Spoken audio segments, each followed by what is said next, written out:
todos. El día de hoy tenemos el honor de contar con la presencia de un gran oftalmólogo, amigo. Él es subespecialista en retina y vitrio, el doctor Juan González Preciado. Fue expresidente de la Sociedad Mexicana de Cirugía de Retina y Vitrio, fue subdirector del Conde de Valenciana, ha participado en muchos trabajos de investigación, en grandes proyectos, y bueno, tenemos el honor de contar con su presencia para hablarnos el día de hoy de retinopatía diabética. Adelante, maestro.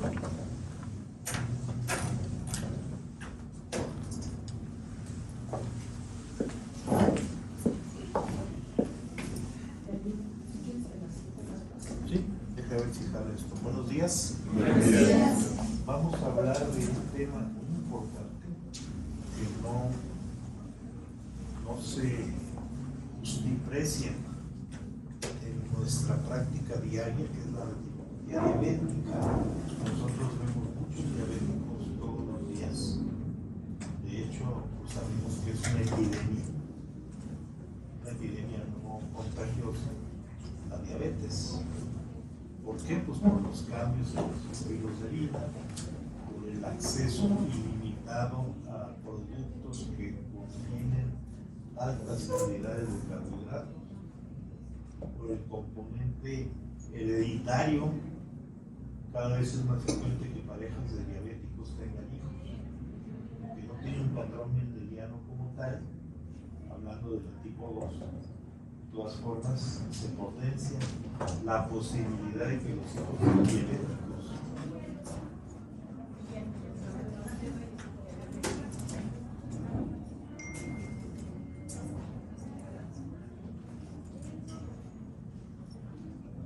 Bien, este es un esquema para recordarles la estructura de la retina.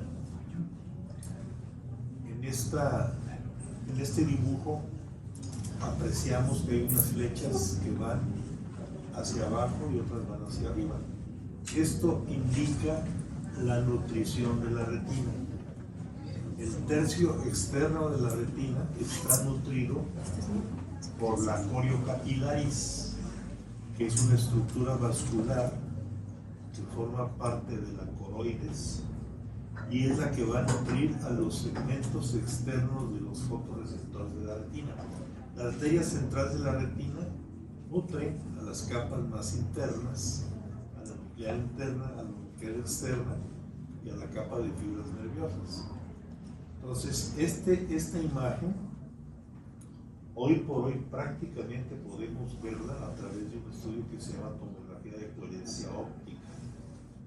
Es el estándar de oro que tenemos para tratar muchos problemas de la mácula y de la retina. Lo veremos más adelante. La principal causa de ceguera en México es la retinopatía diabética, y lo importante es que es potencialmente prevenible. La mayoría de los diabéticos que se quedan ciegos se pudo haber evitado la ceguera, y es la segunda causa de ceguera en el primer mundo. En los países europeos, escandinavos y aún en los Estados Unidos, la principal causa de ceguera es la degeneración macular relacionada a la edad. Es la causa por la cual a una persona se le niega la licencia para conducir por la dificultad que tiene en la visión central. Pero la diabetes, la retinopatía diabética, es la primera causa en la población económicamente activa. ¿Qué pasó? Ahí está.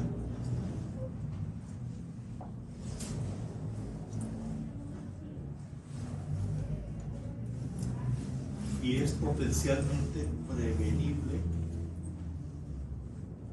lo que decíamos hace un momento, y una persona diabética tiene un riesgo 25 veces mayor de quedarse ciego o ciega con relación a la población sana. Los factores demográficos más importantes en Estados Unidos hace mucho tiempo que se vio que era más severa la retinopatía diabética en la población negra. Pero en un estudio hecho en San Antonio se vio que era 2.4 veces más frecuente en mexicanos que en blancos no hispánicos. Estas clasificaciones raciales parece que las hizo Trump, sin embargo tiene mucho tiempo de decir que hay blancos hispánicos y blancos no hispánicos. Pero lo importante fue eso, que se dio cuenta que en la población mexicana de ascendencia mexicana era más frecuente y más severa la retinopatía diabética. Y es más severa en orientales y en indígenas, un término que discutí ahorita con la doctora Monroy, que es inadecuado. Porque indígena quiere decir originario de la India. Amerindio pudiera ser un mejor término, ¿no? Originario de América, pero en la población que tiene ascendencia o es francamente, para ser políticamente correcto, de las culturas primigenias, de las culturas, ¿no? Bueno, en fin, lo que ustedes saben y conocen como indígena. Y es más severa la retinopatía diabética, no sé si lo han observado ustedes en la práctica. Es más severa y más rebelde al tratamiento. 1 de cada 5 ciegos son diabéticos. Vean ustedes la importancia. Ahora, el 72% que son insulino dependientes producen ceguera. 14% no insulino dependientes. ¿Qué significa esto? Esto nos indica que a mayor severidad de la retinopatía, de la diabetes, más posibilidades de tener retinopatía. Y el riesgo de ceguera es 25 veces mayor que en la población sin diabetes. Los factores de riesgo más importantes para la retinopatía diabética obviamente es padecer diabetes mellitus y el tiempo de evolución de la diabetes y la insulinodependencia. Tiempo de evolución es muy importante para tenerlo como factor demográfico importante, y así vemos que cuando hay más de 20 años de evolución, el 90% de los pacientes tendrán algún grado de retinopatía y 10% de ciegos. Y cuando tiene más de 30 años de evolución, el 40% padece retinopatía diabética proliferativa. Ahorita vamos a ver qué es eso. Pero con el hecho de que un diabético tenga un aneurisma en la retina, ya podemos considerar que está empezando la retinopatía diabética. Factores sistémicos que influyen en la retinopatía diabética. En la pubertad empeora la retinopatía diabética, y esto es importante para los diabéticos de inicio temprano. ¿Por qué en la pubertad? Bueno, porque hay un factor de crecimiento que se parece a la insulina, que es el que hace que esta retinopatía sea más florida. Cuando vemos a algún jovencito con diabetes insulino dependiente que tiene retinopatía, entonces vemos que es más severa que esta enfermedad.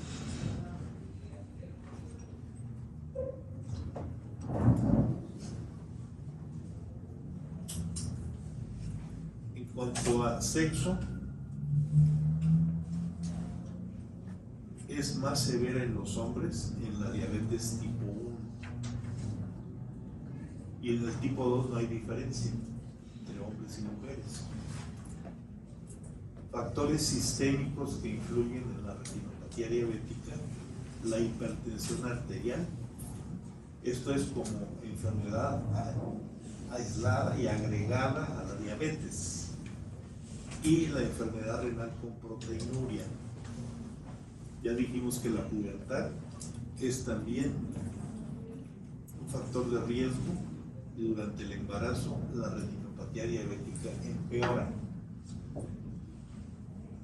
fumar, tener dislipidemia y el HLA que se usó durante un buen tiempo como predictivo de enfermedades. Se sabe actualmente que algunos de estos HLA empeoran la enfermedad o protegen. De los factores oculares que intervienen en la retinopatía diabética tenemos el glaucoma. De alguna manera, el glaucoma protege contra la retinopatía diabética. ¿Por qué? ¿Hay residentes de oftalmología?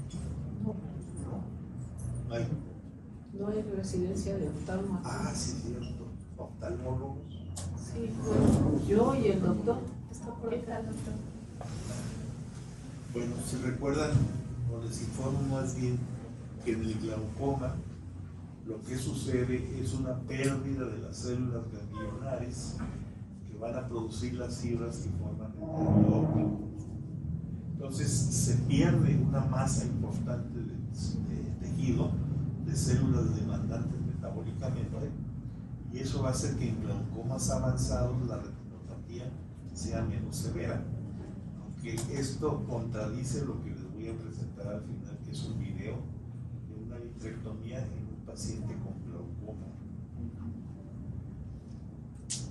Ahora, definitivamente el factor de riesgo más importante, tanto para la retinopatía como para el glaucoma, es la diabetes mellitus. También es un factor para producir glaucoma. La miopía, sobre todo la miopía extrema, cuando el ojo es muy grande, es una retina que tiene ciertas condiciones de hipoxia. Entonces tolera más los cambios que llevan a la retinopatía diabética. Igual cuando hay cicatrices extensas, corioretinianas, se ha perdido tejido y es poco probable que ocurra una retinopatía diabética. La enfermedad carotidia oclusiva empeora la enfermedad.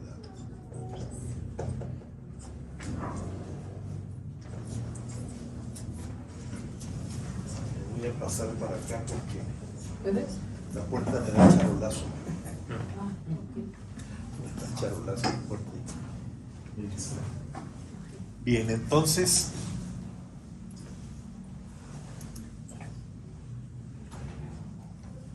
biomarcadores en la retinopatía diabética. Por si alguien está interesado en el tema de los biomarcadores, esta es la referencia para encontrar la publicación. Y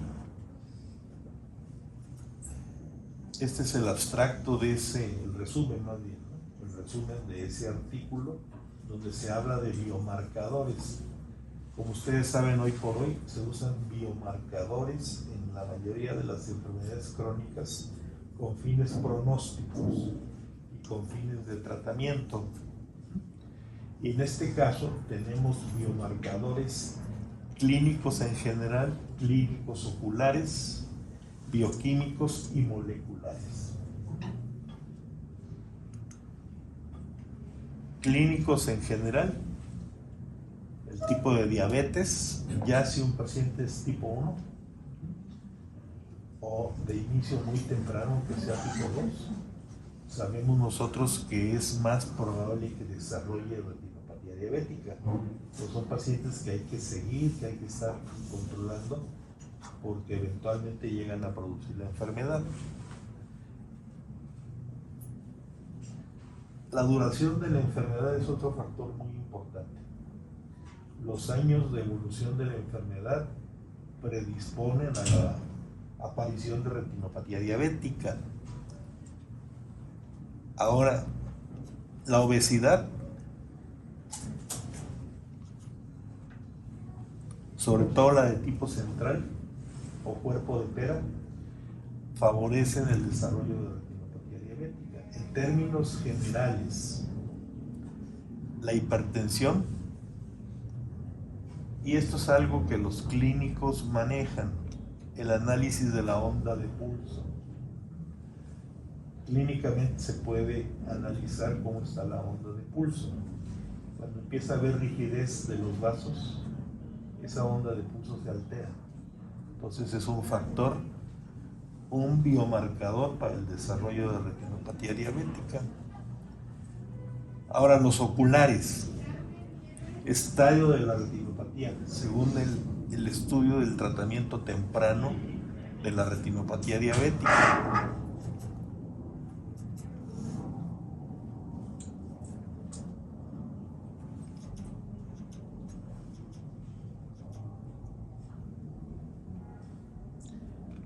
Este estudio es un estudio que se hizo del tratamiento temprano de la retinopatía diabética y sacó muchas conclusiones que todavía son aplicables a pesar de haberse hecho hace casi 3 décadas. Pero en términos generales vamos a hablar de la agudeza visual o de la capacidad visual del paciente como un biomarcador. Lo que les comentaba hace un momento, el OCT o tomografía de coherencia óptica es de hecho el estándar de oro para medir grosor corneal, para el edema macular y para cuestiones pronósticas. Si la retina está muy dañada, lo más seguro es que no responda a nuestro tratamiento y tenemos que advertirle al paciente. Eso se le llama DRIL, ahorita lo vamos a ver.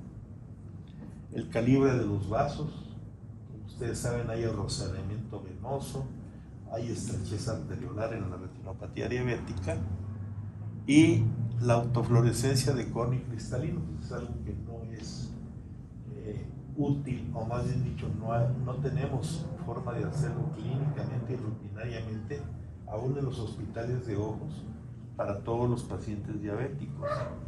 La principal, el servicio más grande de un hospital de ojos es el de retina y está saturado de pacientes diabéticos.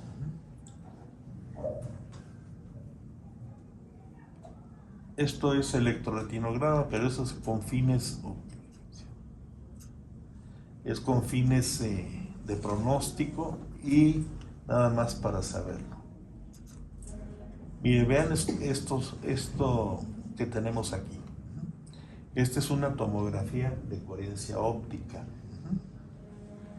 El área que nos interesa básicamente es una área que comprende 1 milímetro de diámetro, que es donde está la fóvea, y vemos y analizamos las estructuras de la retina.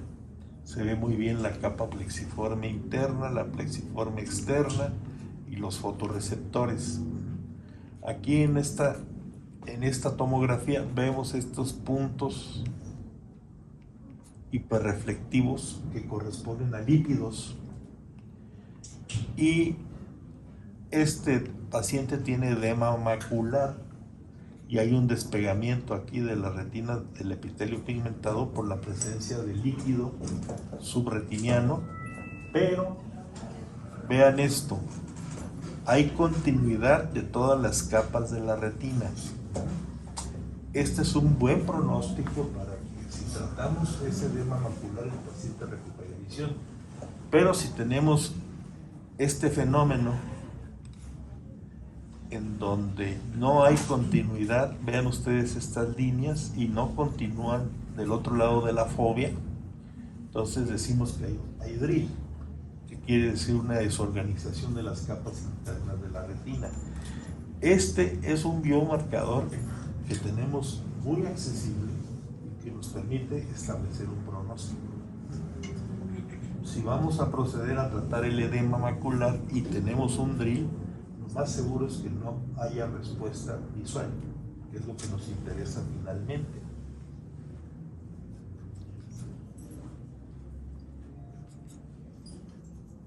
Factores bioquímicos. Nos interesa básicamente la hemoglobina glicosilada. La función renal interviene en la retinopatía diabética. Entonces, la creatinina, la depuración de creatinina y la excreción de albúmina nos sirven para pronóstico. Resistencia a la insulina. Y hay una serie de factores, pero creo que el más importante podría ser el de la hemoglobina glicosilada. Dice: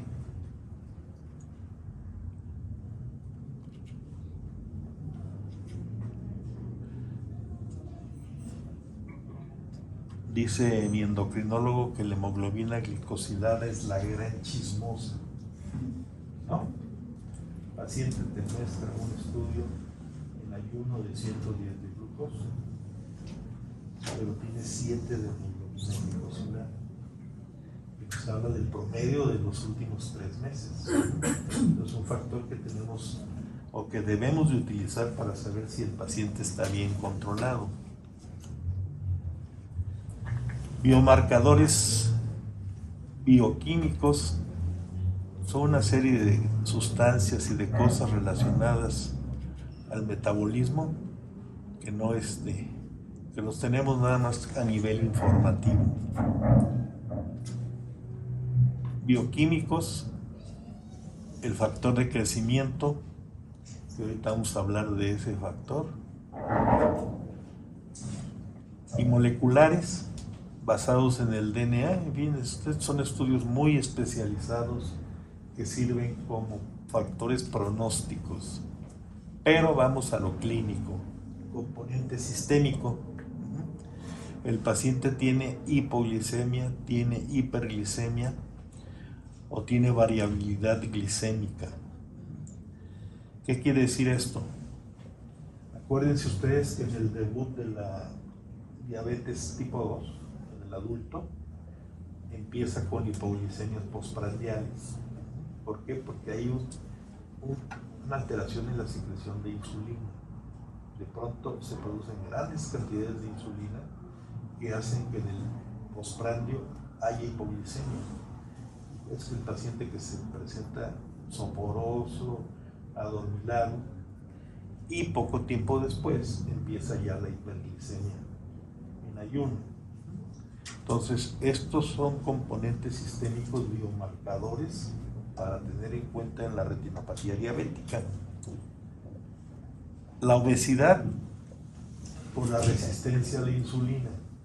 La obesidad está relacionada con la resistencia a la insulina y eso es un preámbulo a la aparición de la diabetes. Ustedes saben más que yo de eso. Y bueno, hoy por hoy está de moda que la inflamación sea un componente que afecta las células de la retina.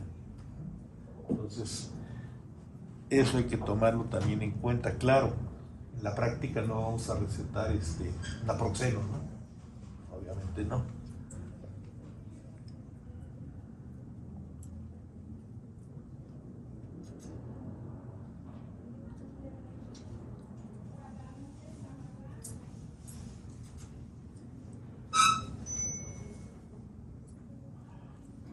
También hay problemas de tipo molecular que afectan al DNA a nivel de telómeros. Bien, ahora vamos a lo nuestro. Componentes retinianos que nos predicen o nos dicen la gravedad de la retinopatía diabética. Disfunción del endotelio. ¿Qué quiere decir esto? Que hay una lesión ya de las células endoteliales que recubren los capilares que nutren a la retina.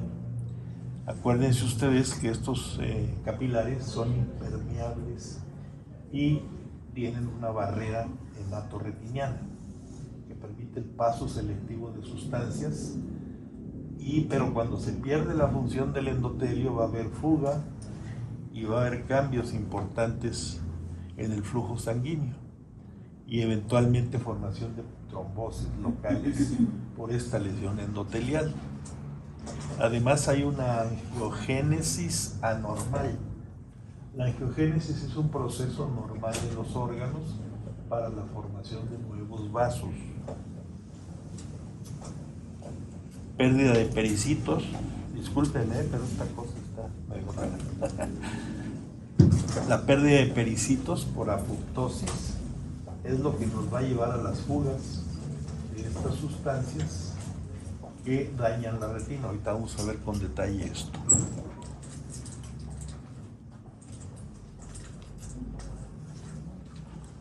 Y por último, los componentes retinianos de la retinopatía diabética. Tenemos la formación de microaneurismas, de hemorragias, exudados lipídicos y edema macular y neovascularización. El edema macular, como vimos en la fotografía donde venía la tomografía, es un engrosamiento, la aparición de quistes y de espacios intrarretinianos y acumulación de líquido subretiniano. Eso es lo que se llama edema macular. Y por último tenemos la neovascularización, que va a caracterizar la retinopatía diabética proliferativa. Bien, vean ustedes en esta fotografía, esta es una preparación del área macular de la retina, en donde vemos la zona vascular foveal en el centro y vemos la nitidez de los capilares de la retina. Y esta es una preparación de un paciente diabético en donde vemos estas dilataciones saculares de los capilares que se llaman microaneurismas. Ahora, ¿qué va a ocurrir con estos microaneurismas? Hay un adelgazamiento de su pared y hay pérdida de sus células endoteliales y de los pericitos. Acuérdense ustedes que los pericitos le dan rigidez y estructura a los capilares. Y las células pericitales son una a una con el endotelio. Entonces, si se pierden las células murales o células parietales, esto va a hacer que el capilar pierda fuerza y se dilate y aparezcan fugas importantes de sustancias que normalmente no debe de haber en la retina. Vean ustedes, este es un paciente con edema macular. Aquí encontramos exudados lipídicos, que son los verdaderos exudados. Es incorrecto decir exudados blandos, ahorita vamos a ver por qué. Y vean esta tinción de rojo Congo, donde a nivel de la plexiforme externa de la retina, que es donde se depositan los lípidos, tiñen de rojo. Tenemos un estudio que se llama fluorangiografía retiniana, que consiste en la inyección de fluoresceína en la vena, y esta fluoresceína va a llegar a la retina y nos va a revelar el comportamiento de los capilares.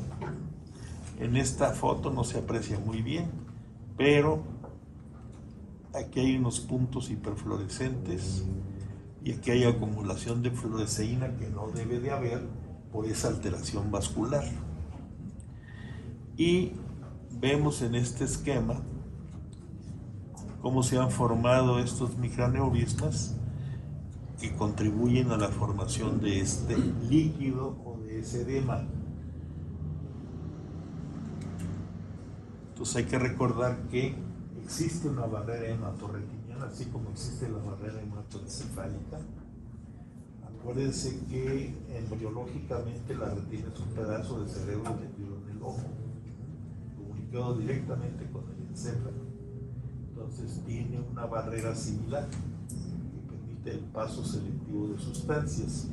Pero si tenemos pérdida de los pericitos, si tenemos lesión endotelial por todos los cambios que hemos mencionado, va a haber fuga de lípidos, de lipoproteínas, de sustancias de alto peso molecular, que van a formar los llamados exudados duros o verdaderos exudados, que pueden ser inclusive circinados, o sea, en forma de anillo, y pueden afectar o no a la fovea.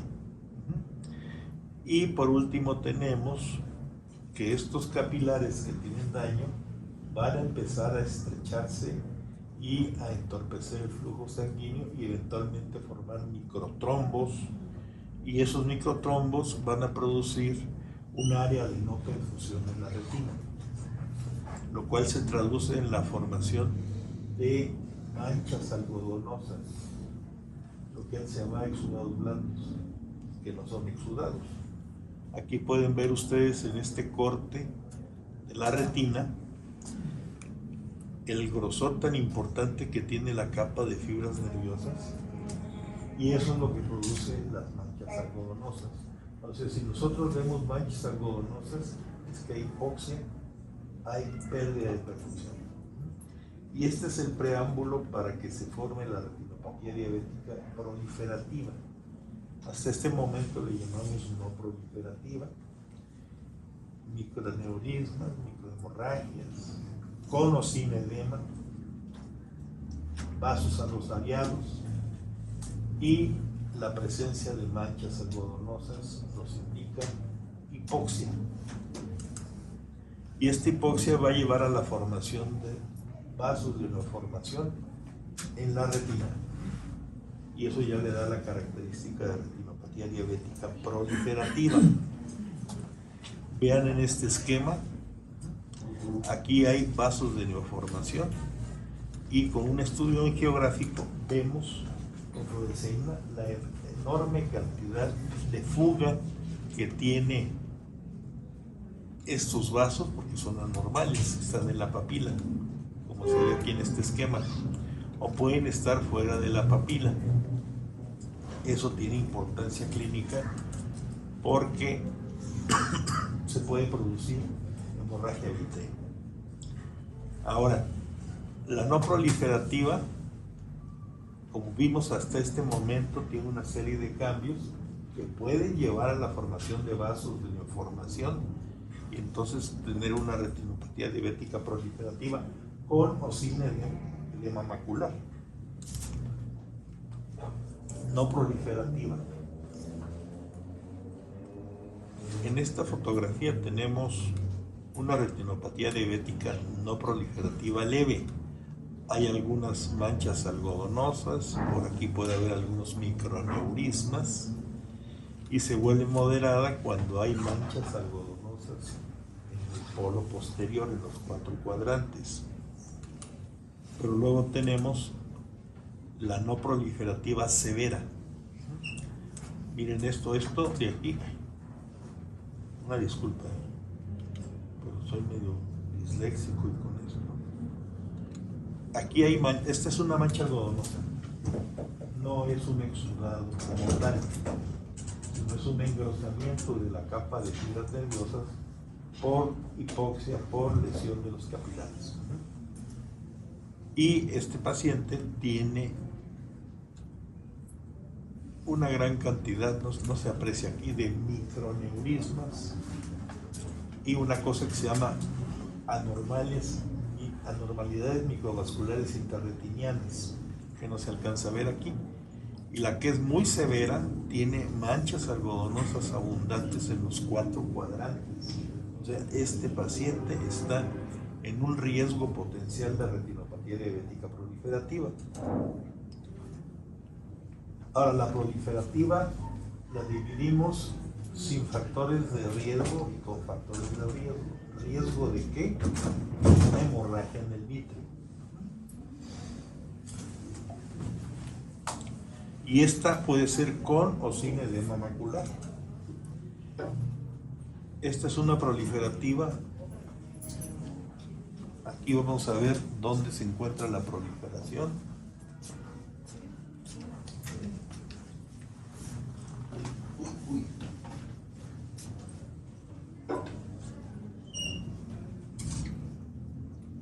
En la siguiente transparencia lo vamos a ver mejor. Pero vean ustedes, esto es una madeja de vasos de neoformación que se proyectan hacia la cavidad vitrea y vienen de los vasos de la papila. Entonces, esta es una retinopatía diabética proliferativa con características de alto riesgo. O sea, tiene grandes posibilidades de producir una hemorragia vitrea. Esta proliferación está fuera de la papila, está en esta zona, entonces no tiene características de alto riesgo. Sin embargo, todos los pacientes que tienen ya retinopatía diabética proliferativa deben de tratarse. ¿Cuál es el tratamiento de lesión de la retinopatía diabética? ¿Mande? Rayo láser. Sí, Pasa con emulsificación. efectivamente la fotocoagulación. Ahora, hay otra proliferativa con predominio del tejido fibroso. O sea, no hay tantos vasos, pero sí hay mucha fibrosis. Vean ustedes esto. Este paciente tiene la mácula aplicada. No se ven que haya gran cantidad de lípidos en el centro. Aquí estaría la fovea, aquí estaría la papila. Entonces, a este paciente le damos conducta expectante. Nadie en su sano juicio se va a meter a operar esto. ¿Por qué? Porque la mácula está aplicada. Y vean, este es unas fotografías del estudio de la retinopatía diabética que hizo el Wigner y publicaron, hicieron estas imágenes. Este es un paciente que tiene efectivamente la mácula aplicada con 20-30 de visión, que no lo creo, y tiene este anillo fibroso aquí. Con el tiempo es el mismo paciente, el anillo fibroso ha crecido y se ha desprendido la mácula. El paciente ya no ve porque está desprendida la mácula. Ahora me dirán ustedes por qué no se le hizo tratamiento antes. El láser en estas condiciones puede llevar a la producción de un desprendimiento de retina traccional. El láser escalón es coagulación con luz, pues puede favorecer el desarrollo de tracción. Entonces, por eso no se hace en estos casos láser. Hacemos una conducta expectante. Ahora, ¿qué pasa o cuál es la importancia del edema macular? Es la principal causa de pérdida de visión moderada, el edema macular, la hinchazón del centro de la mácula. Y se define como la pérdida de visión del doble del ángulo de visión en 2 visitas consecutivas. O sea, si en la primera visita veía 20-40, regresa y tiene 20-80, decimos entonces que hay una pérdida de visión moderada, y esto es debido al edema macular. El edema macular se debe y se puede tratar. El edema macular lo dividimos en localizado, difuso y quístico. El clínicamente significativo se le hace fotocoagulación focal, ahorita vamos a ver qué es eso. Y el difuso ha recibido varios tratamientos porque es una condición muy difícil de tratar. Habitualmente se asocia a pacientes con falla renal, donde hay una disminución de proteínas, que eso disminuye la presión oncótica por la pérdida de proteínas, y aumento de la presión hidrostática a nivel del lecho capilar por la hipertensión que acompaña a estos pacientes. Entonces es complejo en su génesis el edema macular difuso. Y en un principio se hizo fotocoagulación en rejilla, o sea, como si fuera un timbiriche, juntitos, respetando la fobia, y había poca o nula respuesta al tratamiento por los componentes sistémicos renales que hemos hablado.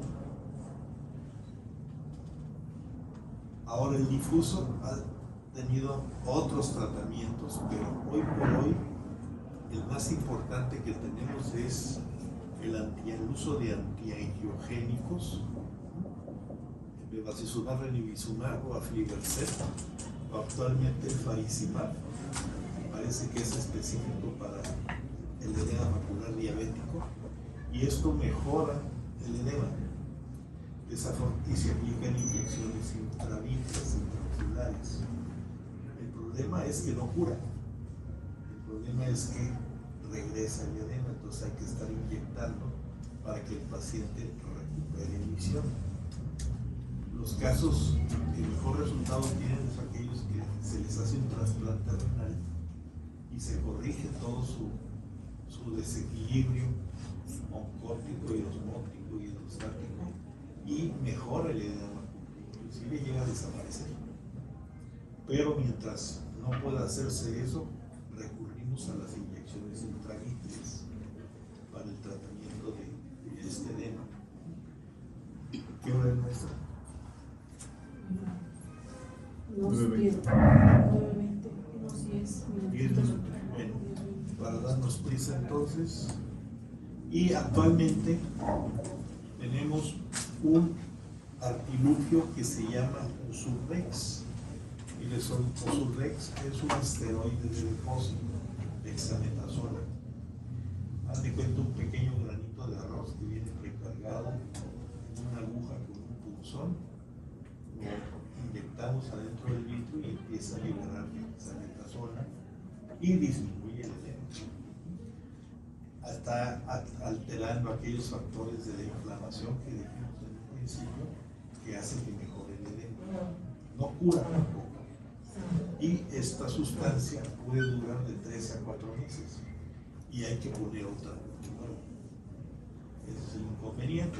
Pues sí tiene un precio moderadamente alto.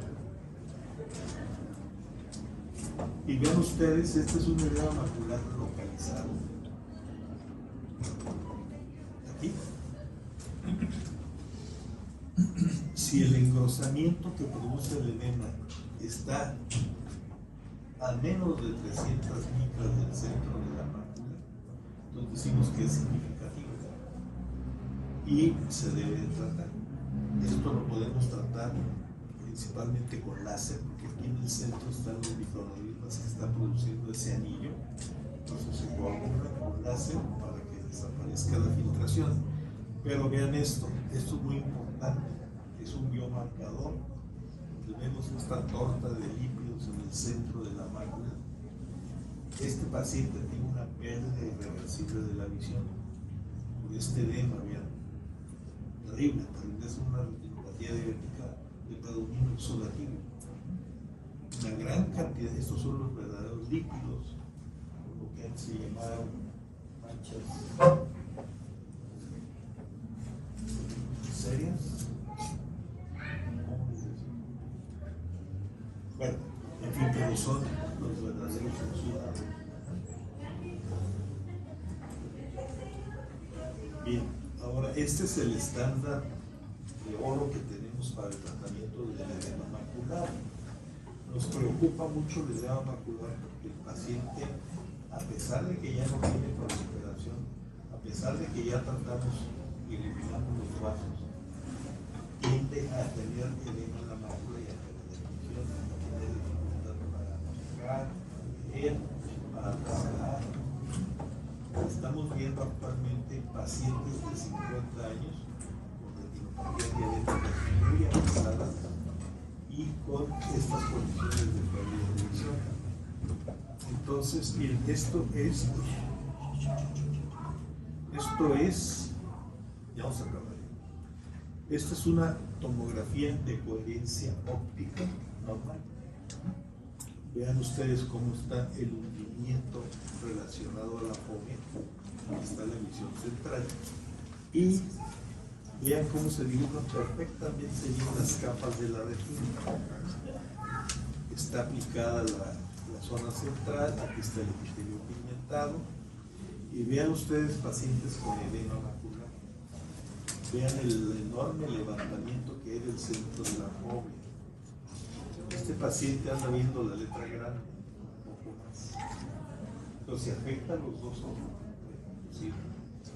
Probablemente su trabajo ya no lo puede hacer.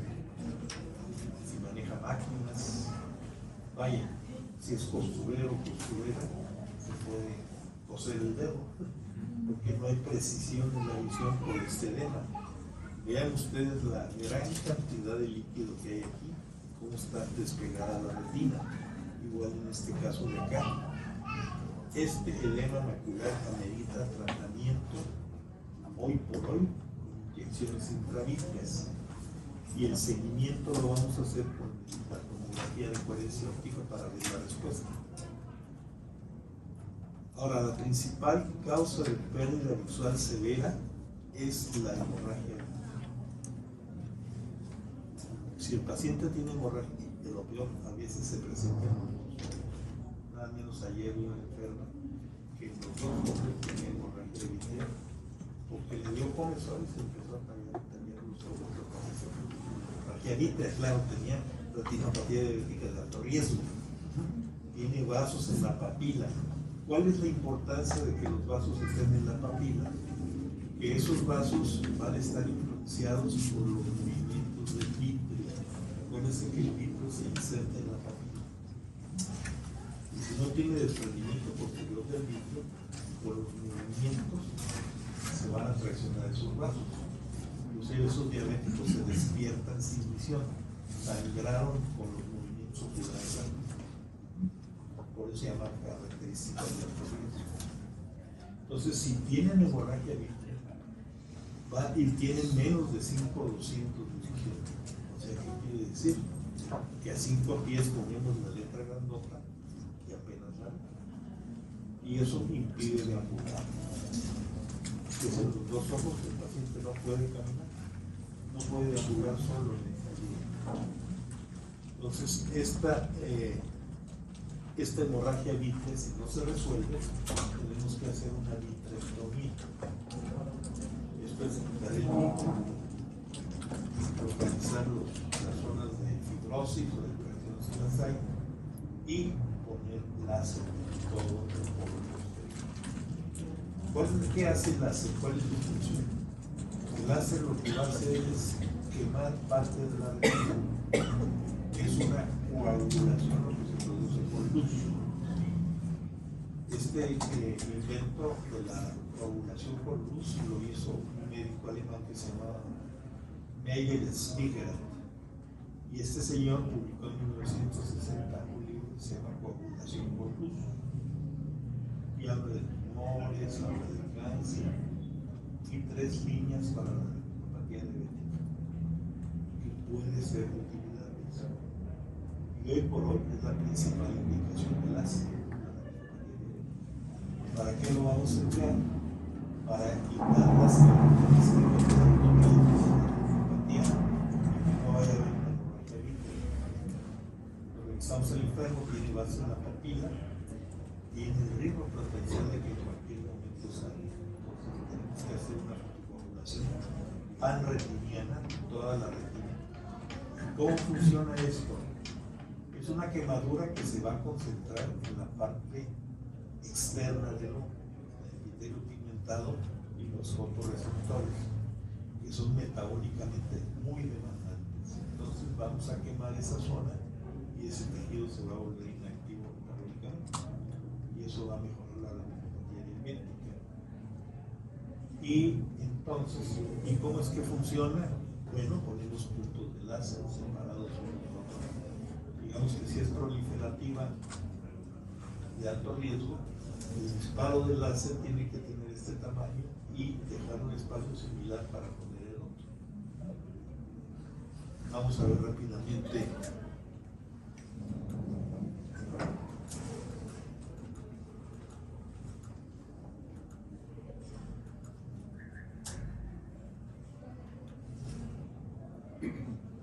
Para el edema macular, decíamos hace un momento, utilizamos antiangiogénicos inyectados. ¿Por qué?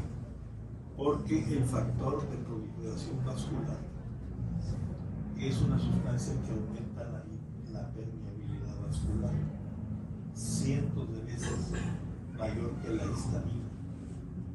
Entonces, si nosotros hacemos fotocoagulación panretiniana, vamos a disminuir la producción de ese factor de proliferación vascular. Pero si inyectamos medicamentos que son anticuerpos contra estos factores de proliferación, entonces podemos manejar el edema macular. Y estos son los de uso clínico actual. El pegaptanib es un producto muerto. Cuando salió este producto al mercado, ya estábamos utilizando Avastin inyectado. ¿Qué es el Avastin? Es el bevacizumab, es un anticuerpo humanizado que se utiliza en el cáncer de colon metastásico y se extrapola su función de desaparecer los vasos para tratar el edema macular y algunas formas de proliferación de la retinopatía diabética.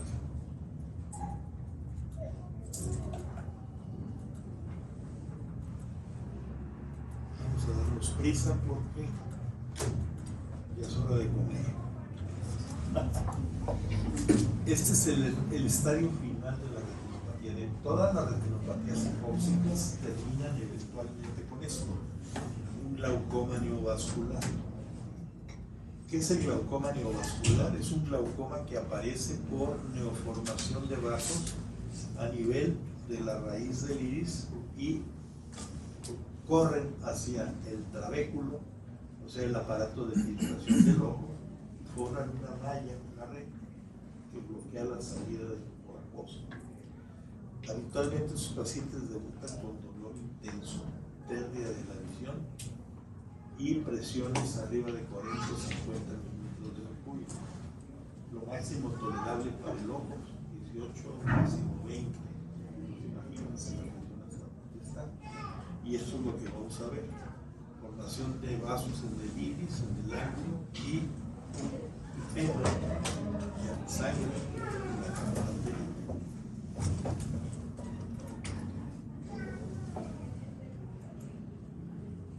Aparatos de fotocoagulación. En el hospital estábamos bien contentos cuando llegó este aparato. Tenía láser rojo y láser verde. Pero era un aparato enfriado por agua, se calentaba y se apagaba.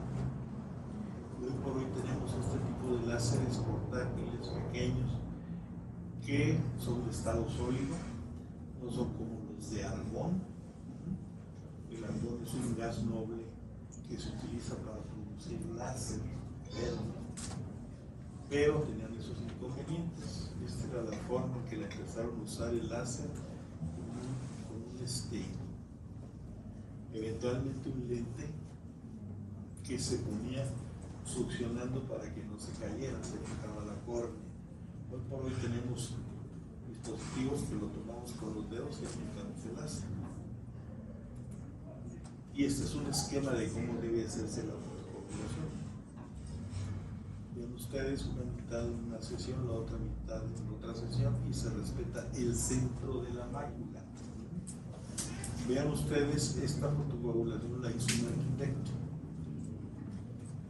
Y vean cómo queda la retina ausente. El paciente ha perdido su campo de visión porque lo hace un poquito excesivo y confluente. Y ven ustedes, aquí no hay retina, no hay coroides, no hay epitelio pigmentado, no hay coriocapilares, por la intensidad del láser mal aplicado. Así es como deberíamos de aplicarlo, como dije hace un momento, dejando un diámetro de disparo entre una mancha y otra.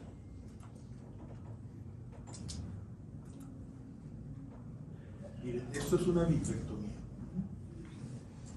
de 3 puertos. Estos son trócares, como los que se usan en la panza, pero chiquitos. Y introducimos la iluminación y el vitrector, o sea, el aparato que corta y succiona. Ven ustedes que lo está ahí quitando la hemorragia vítrea y el vítreo.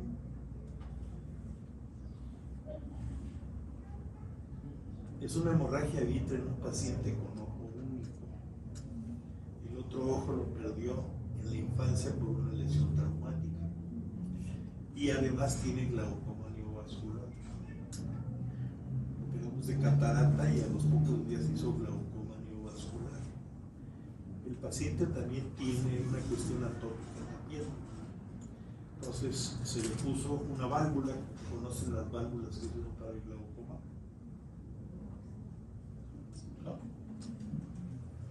Hagan de cuenta que es un pequeño mouse y la colita del mouse se mete dentro de la cámara anterior del ojo para que salga el humor acuoso.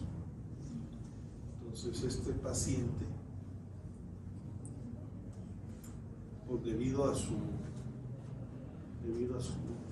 atopia que tenía, se rascaba mucho y eventualmente esa colita de ratón que iba a la cámara anterior hizo que se agrandara el huequito por donde entró a la cámara anterior y empezó a salir el humor acuoso.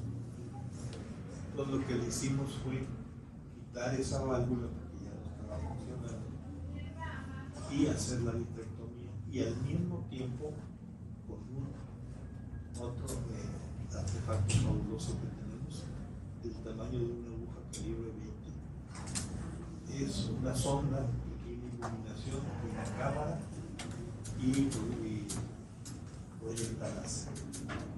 Entonces nos metimos por una de las entradas de la vitrectomía a fotocoagular los procesos ciliares donde se produce el marcoso, y eso logró el control de su presión. Desgraciadamente está muy avanzado su glaucoma y prácticamente camina con dificultad, porque es otro único. Bien, por último, esto es algo que me dicen los clientes para llevar a casa. Edad de inicio de la diabetes, 0 a 30 años. El primer examen debe hacerse a los 5 años. Habitualmente esto de 0 a 30 años aplica para la diabetes tipo 1. La diabetes tipo 1 tiene un inicio muy escandaloso, como ustedes saben. Hacen cetoacidosis, hacen todo hiperosmolar. Entonces es, de hecho, prácticamente el indicador del inicio de la enfermedad. O sea, tenemos la certeza cuando empezó. Por eso, revisarlos hasta que tengan 5 años de la enfermedad. No así en los mayores de 30 años, no sabemos cuánto tiempo tengan. Pues al momento del diagnóstico de la diabetes tenemos que hacer la primera revisión de control. En las embarazadas, en el primer trimestre, una paciente diabética embarazada debe de hacerse un seguimiento cercano de su retinopatía, porque actualmente ya la tiene, o empeora durante el embarazo. Pues es todo lo que, bueno, es parte de lo que quería platicarles, pero creo que